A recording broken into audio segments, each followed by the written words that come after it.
you in the summer. It became personal with me. You ready? Hold up, wait a minute. Y'all thought I was finished. When I bought the ass tomorrow, y'all thought it was rented. Flexing on these niggas, I'm like Papa on the spinach. Double M, yeah, that's my T-Rose. Say the captain, I'm lieutenant. I'm the type can the main captain, grind like I'm broke. That Lambo, my new bitch, she'll ride like my ghost. I'm riding around my city with my head strapped on my toe. Cause these niggas want me, and I gotta make it back home.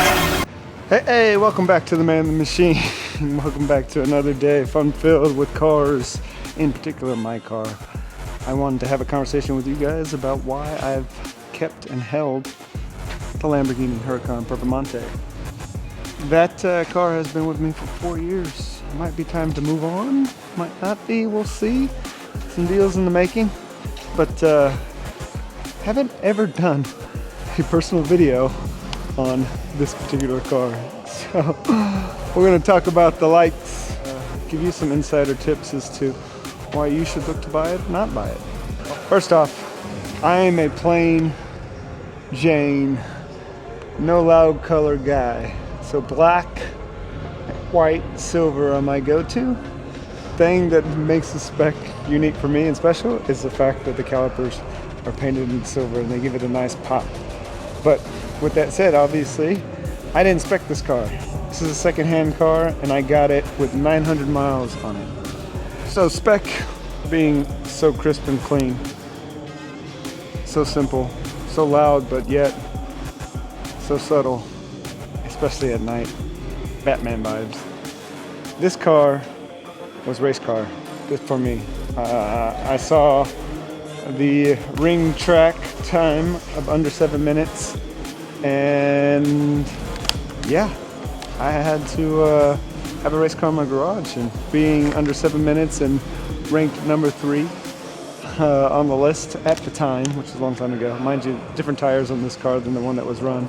Trofeo R's versus these are Corsas, 600 horsepower. Awesome, right? About 3,200 pounds dry weight, and this one has a little bit of carbon fiber, forged carbon up on the front splitter there, and forged carbon on the interior, which we'll get to in a minute. Forged carbon on the wing back here and on the tail end of this thing, which I think is cool. It's kind of subtle on the black. You don't really see it until you get up close to it. Now we move to exhaust.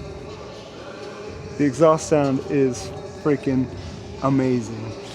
And the exhaust is sitting up higher. It's cool. I don't get to see it whenever I'm driving, but whenever you're going at higher revs, higher RPMs, you can see the exhaust glowing red. So in there, in those housings, in this little exhaust tip right here, those housings in there, they glow red. Pretty freaking cool. Here, for your listening pleasure, I've decided to mic up the camera and my hat and walk you through the exhaust sound. I think we already did this before, but here we are. Oh, by the way, I took off my shoes because it's dirty and we just vacuumed in here. But this is sport, or actually this is a Strata Rev. Strata Rev. That actually sounded really good. As we turn it into sport, you can hear it get a little bit deeper. And then we rev.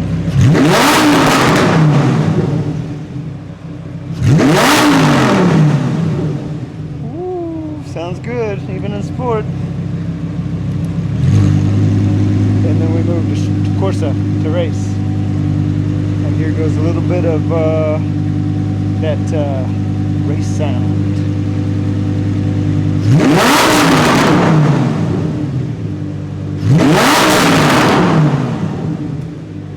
Woo! Let's go.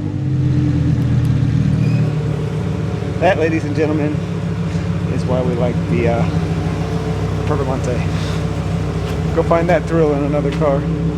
It's ALA, Aerodynamica Lamborghini Attiva, is a functional splitter and as well spoiler.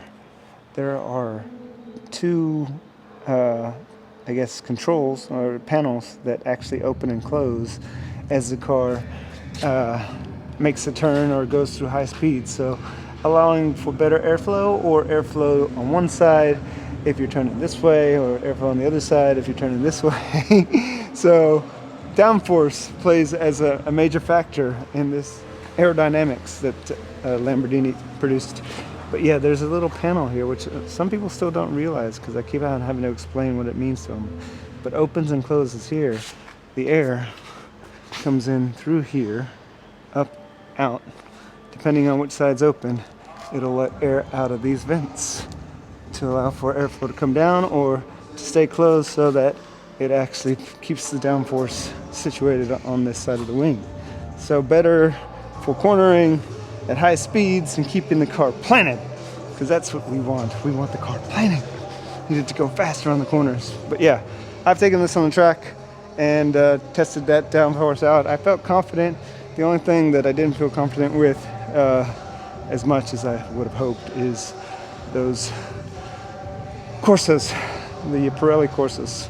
Not as sticky as I would have liked. Mind you, look, with all that dust, it's not going to help either. All right, let's jump on the inside.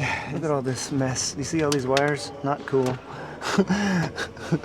The forged carbon on the dash and the air vents, and this handle here, the oh shit handle, which only the passengers should hold on to. It's pretty cool. Lamborghini sewn embroidery right there is awesome with the Performante right here. But yeah, nothing too crazy about the interior or exciting about it. This one has telemetry. I tried to use it on the track, but unfortunately I couldn't figure it out. You have to use it USB to save the track, and I tried to save the track, but it didn't save, so terrible. But either way, it has telemetry. I think it's a cool thing about building race cars these days. And outside of that, yeah, you got some controls here for Strada, Sport, and Corsa. And as of late, after a lot of criticism from friends saying you're a race car, you want to be a race car, but you only drive in Strada, I'm now driving in Corsa more. Especially as well having the license plate Corsa. In case people see me on the road, that means Corsa V10 race. Corsa means race. But yeah, that's just plain and simple, like, gist of the likes. So we'll move on to the next video. Racing is life. Anything that happens before or after